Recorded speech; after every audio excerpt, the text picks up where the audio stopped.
Thank you. So, Nadira is going to share some of her poetry with us, but I'm sure she'll tell you more about it. I met Nadira last summer, and obviously she looks really cool, so I thought... You look cooler. I want to meet her, and I'm really excited to hear her poetry for the first time. So, over to Nadira. Oh, thank you, Annabelle. I did try to look extra cool for this, so glad you noticed. And yes, I'm really happy to be here. I'm nervous, but just about 3 hours ago, I was thinking, God, I often really want to talk about the process behind poetry, but I think it applies to all arts and beyond. And there aren't many forums for that. So I'm really glad that this exists, and thank you to everyone who's helped organize it. And wonderful presentations coming before me, quite intimidating. So, but here we go. I've got a couple poems to read for you, which I think they're almost finished. And this is the thing for me. I often think things are finished, and then I come back to them. Usually, actually, when I'm reading this stuff, I was just talking to someone at the break about this, I realize, oh no, it's far from finished, and there are quite a few weak spots in it. And that has been very humbling for me. I've been writing poetry for about 4 years now, and I started off in my early 20s especially, quite arrogant and grandiose, and sort of, yes, there's the goal over there, and I'll be able to leap there in maybe 8 months if I really put my mind to it. I have quite a large vocabulary, and I've read Milton and Blake, and I like that stuff, and yeah.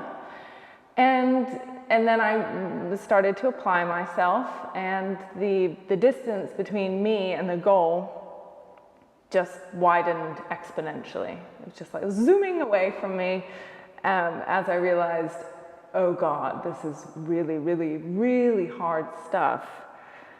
And yes, so having my ego repeatedly bruised in that way, I think has been perhaps beneficial.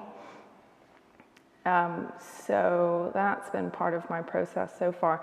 So let me just read you this poem, In Attendance, quite a recent poem, which I wrote for my mother, inspired by my mother. I was complaining to her about environmental degradation, ecosystem collapse, and how am I supposed to go on when all this terrible stuff is happening? And she said, which is not in the poem, it's a beautiful line, she said like, follow the bee. The bee wants to just be. Like, learn from the insects. Despite the fact that their ecosystems are collapsing, etc., there's the ones that still exist are enjoying their existence, maybe. So I wrote this. In Attendance. Savor these seconds even, flurries of them, coasting into your ear hollows, catching at your lips, because there is, apart from this, nothing much otherwise, accepting regret, unfocused reins. The bee, with its whatness entirely trained on a dish of sweet dusts, housed by honeysuckle for the moment, and the sucking blister beetle, study these, take cues from their gusto, notwithstanding contaminants close by, sepia void where a copse used to nod, that rump land's lost its homeliness for sure. So still the ointment is, and the bravest behavior by far, take in all and praise it. So, yeah, that one hasn't changed very much, actually, since I wrote it. Most of my poems have gone through what seems like endless revisions, but sometimes they come out more or less sort of fully formed, and I just have to tweak a bit. Usually, one of my main pitfalls is, what's the word? Maudlin sentimentality, and I'm the only one who feels this way, which is a result, I think, of being too self-centered. This one, Clapham Junction, I wrote after moving here to London and passing through it quite a few times. Yeah, Clapham Junction. Sonic lint is circulating around this train carriage. Now my attention lands on my flab, rather like a midge swarm, and discontentedly nips. We passengers doused with day's mirage water. The woman across from me has withdrawn from her forefront, looking like Gwen John's Chloe Boughton lay, staring at that elastic tract between witness and possession. Wild rye seeds like tears hardened to tallow skitter there. My main scare. I'm hyper-reflexive, subpar software. Something smart enough to know it's not smart enough. But here's the present again. Thoughtlessness showing up as microfibers in drinking water. We passengers, our gazes like dragonflies mating airborne, despite the alienation still. So this is what often happens when I start reading. I haven't finished this poem, but this poem's got way too much data in it, and I have now realized, thinking it was finished.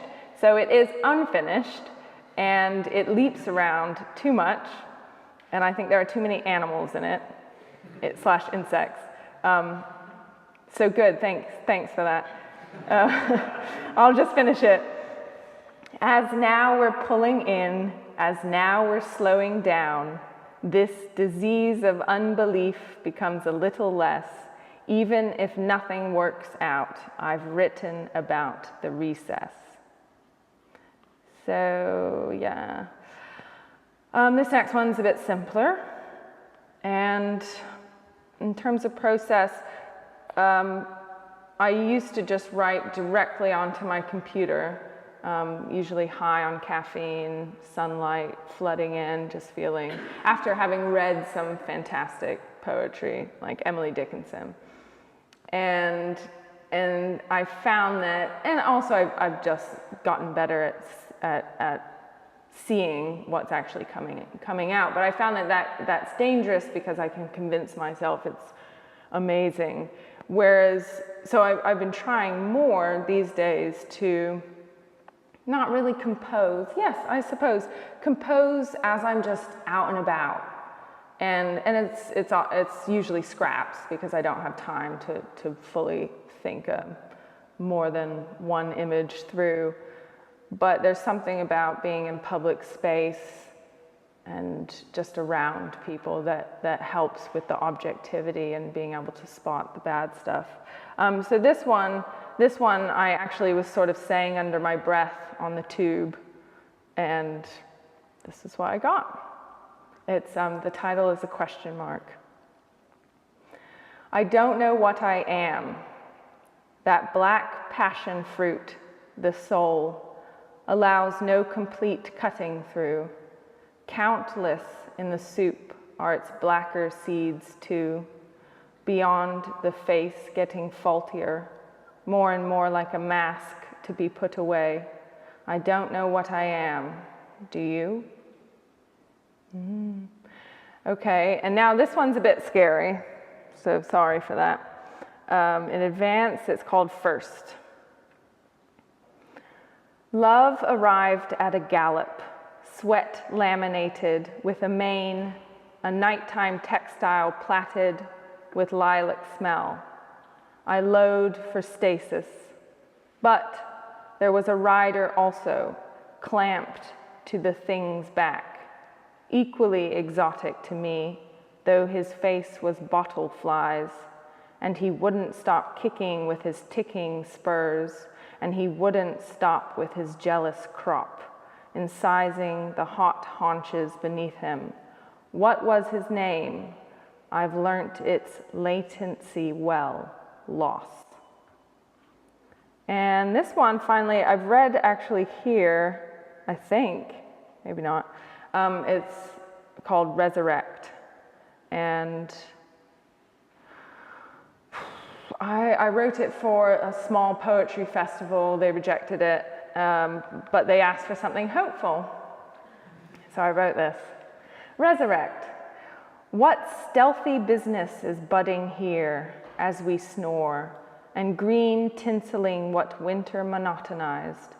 A repairer is fluttering everywhere. The head, lust concussed, is being gently held by a daffodil's saw-toothed silk. My whole machinery had been halted at one point. Now I feel a sort of cellular sunrise. So if you are currently night-steeped, courage. So you're probably noticing that one of my weaknesses too is overloading. And I've been really trying to sober my stuff up, but it's been difficult. So my current project is, I've just begun it. I'm doing a practice-based PhD thing. So 50% of the PhD is me writing my poetry, and then 50% is supposed to be a literary critical essay which relates somehow to my project, my creative project. And I decided to write a very long poem, 60 pages. I hope it will end up 60 pages. And it's sort of using the Aeneid as, I'm not trying to base it on the Aeneid. I'm just using the Aeneid, which was written by Virgil, a Roman epic poem, using that as a way to just give me some structure and inspire me, possibly. So this is an extract from that. And it's, so the Aeneid starts with a kind of proem, which is an introductory poem. But then the first proper scene is Aeneas and his comrades in a boat, and a big storm is happening, and Aeneas is terribly frightened. And Virgil, I've only read the English translation, of course, but Virgil is very good, I thought, at just describing the panic one gets. I've never been on a boat in a storm, but I've been in an airplane going through turbulence and the kind of like jelly legs and Aeneas starts crying out and cursing, sort of cursing the gods, and says, why didn't you kill me back at Troy if you're going to kill me now in the ocean? So I transposed that to a airplane, and here is what I came up with, and this is definitely in process. I was thinking, shit, who here chose this historical juncture anyway? I, Aeneas, asking also, why didn't you let me die back with Sarpedon, who gagged on blood? He's a tramped down mound, his hallooing throat the nourishment of bracken roots now, but all valiantly done and noted. A charm of briefness sticking to the stewardess's dress, suspended, zooming, and to the clacking trays, and to the knives, white as overstressed coral, and to the polycarbonate windows, slightly crazed due to the ultralight exposure, and to the pearlized faux leather walls.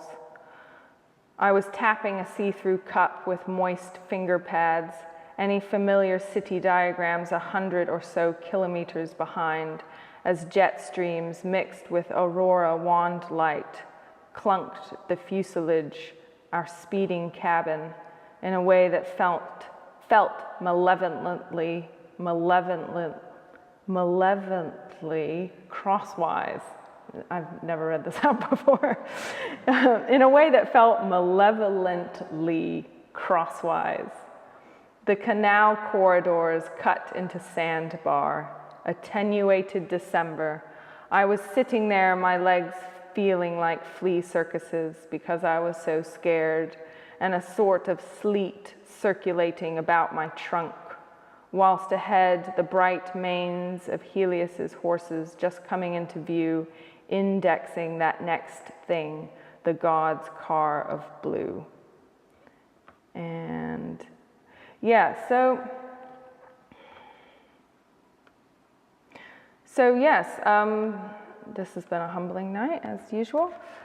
That I just do mainly what I'm doing now is what is welling up in the present, although I'm also using the Aeneid and as I said, but making it modern. So for instance, that is airplane, trying to capture an airplane, the insides, but also single-use plastics, alienation, all of that good stuff. And so my next sort of scene, which is inspired by a scene in the Aeneid, but is also trying to transpose it and make it about today, is Dido's feast. And yeah, so in terms of process, this is my notebook, by the way. It's got lots of little bad lines in it, which I've crossed out, and some which I've circled and thought, okay. But research, for instance, I'm quite interested in naming things exactly. So for that scene, which I've sort of written, but I didn't want to read because it's definitely really, really fresh. So I've researched subwoofer sound systems, and because it's going to be inside a club, and how bar tops, walnut bar tops are just what I was researching bar tops today, and they're Uji edges. That's what it's called. It's a term, architectural term actually, I think. And trying to get a lot of specificity and just accuracy into my poetry, which I think is definitely a technique that quite a few maximalist writers use. So I'm just thinking of David Foster Wallace, like really overloading with, this is the information, these are the things that surround us, and if we really, really named them, well, I don't know. Maybe that will produce an epiphany, or maybe it will just, okay, well now I know how a subwoofer works, and I've possibly got it into, and you've given it to me in a possibly poetic form, and that's kind of interesting. So, how much time do I have left? A smidge? Like 30 seconds? I'm okay, well, I'm kind of done, but so any questions? Yeah? So you talked about writing on your laptop, and then you showed your notebook.